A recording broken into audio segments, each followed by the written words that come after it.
probably best to answer this compared to because Boyz II Men seem to get a bad rap. Especially I think Dallas had an interview a year or two ago where I he saw that. I couldn't believe. yeah, he I gave the think Dallas went a impression, little hard on them, man. Like yeah, he I gave the felt so impression, bad.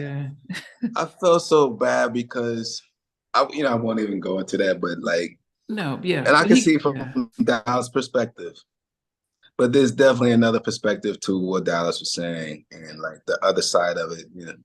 But man, Dallas, he went in on them. yeah.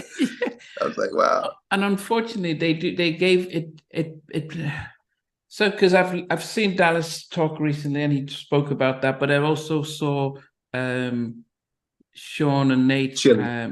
talk. I don't know. I've heard Sean, Nate, Oh, and talk about from their point where they were frustrated that they were writing songs and the label yeah, didn't want to put their songs up there, and so yeah.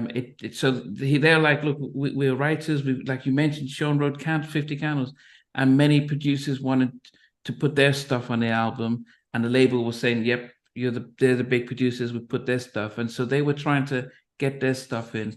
So I guess it came across that they didn't respect say Dallas or Face or whatnot, but it's like no, we wanted to get more It involved. wasn't that. They had Yeah. the utmost respect for them. Because you got to think the first Boys Men album, Dallas and Nate wrote that whole album. Wow.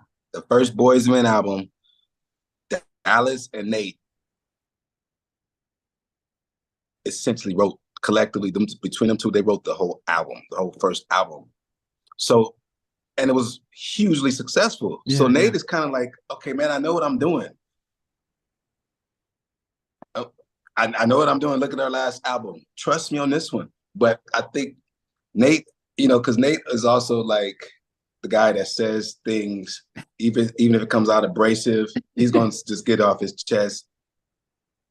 Sean and Juan was a little bit more soft spoken about it, but Nate is like, this is how it is. This is how I feel. If it pisses you off, whatever. And so Nate, it would come across, more, like I said, more abrasive. Yeah. But they have valid points too, man, And so, but I could see Dallas side, and it was just like, they just was not feeling each other, man. Because I know how Dallas was like, man, I think Dallas misinterpreted a couple of things where they was joking, but Dallas took it as they were serious. Like when it was like, yeah, they said, yeah, I guess we'll let somebody else win the Grammys this year. Uh, Like they would joke, and I can assure you they were joking when if they said something like that. They're just some of the most humble guys ever. yeah. Think about it. They gave us over half of that album. Boyz II Men fought for us to be on that album. Like we had way more songs, and Gerald Busby was like, "No, man, we can't. These are two new producers. We can't gamble like this on this album is too critical." And we still ended up with 7 songs on the album. So that lets you know right there, there's some pretty humble guys. Yeah. They could Yeah. have got anyone in the industry to work on that album. Yeah. You see, you know what I mean? And so I don't know, that's just how I see it. But Yeah, no, as I said, I've always respected him, but then again, Dallas didn't remember for Neptune, so he didn't remember he did. there we go. Yeah, Right. Dallas could have signed in Neptune. He yeah, could have signed Destiny's Child. Man, yeah, Dallas could have signed 112. yeah. He could have signed everybody. So So yeah, so it's yeah, anyway, but it's good that you've cleared up because as I said, yeah, people put Jodeci and Boyz II Men up to get together. I love Jodeci, but I always respected what Boyz II Men did. Different type of yeah, song, different mhm, type of vibe, and they reached a yeah. wider audience, and It that's a did. lot It of did. respect for them for Yeah, just sticking to a lane. Although they wanted yeah, to be like Jodeci, but then they realized, you just can't, you just be yourself and stuff. yeah, So mhm, yes, yeah, it's good that you cleared it. I mean, as I said, yeah, we Dallas is on another level with stuff, and he yeah, did admit that back in the day, man, he can't remember a lot of stuff. So, but it yeah, was yeah, yeah, unfortunate yeah. that his interview it just made it look as if the guys were just like hard to No, work with. And when I saw that interview, I was like, oh wow. I said, man, Dallas he went in on those guys. yeah, And yeah, they yeah, literally are 4 of the most humble guys ever. Like, even if Nate comes across very brash, whatever, but yeah, yeah, Nate is still a really humble guy. Like, it's like I said, yeah. I I thought Dallas went a little hard on them, but yeah, maybe that was his experience with them. So yeah. But even Daryl, when I interviewed Daryl, he talked about when they recorded "End of the Road," and Wine he lost his voice, but he powered through just because it was deadline for the soundtrack, and so. So everyone else giving them a different. So I like to ask people who really know them just to counter the Dallas stuff, because I know, as I said, Dallas is probably didn't. He said it. He was laughing around. He just didn't seem as serious. But things can go viral, and so we just wanted to just give the guy some credit and it's like yeah.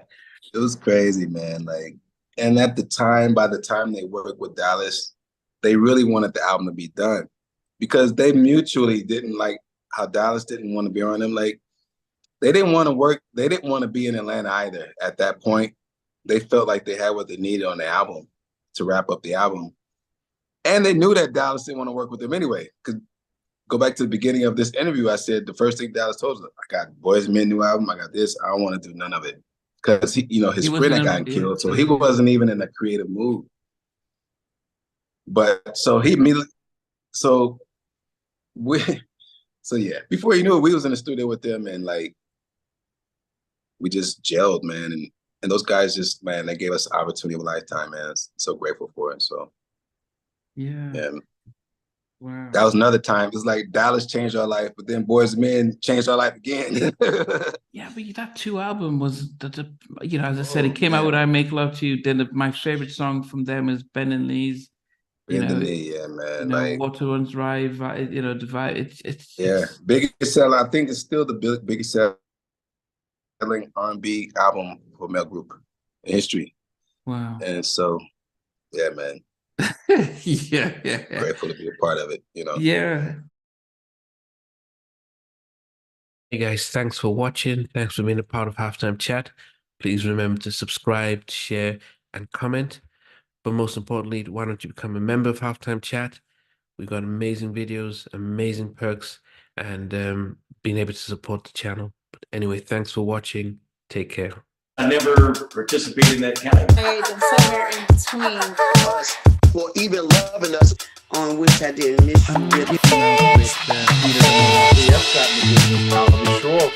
What was it like growing up? She's still making an impact on 4 houses down. I have a couple pieces. Trying to get this one and that one. That works for you, but just for me, No. Okay, you're okay. They don't understand what Jonas Boyz II Men and all spirits. Play it. These guys, they all work together. I mean, I love all different genres.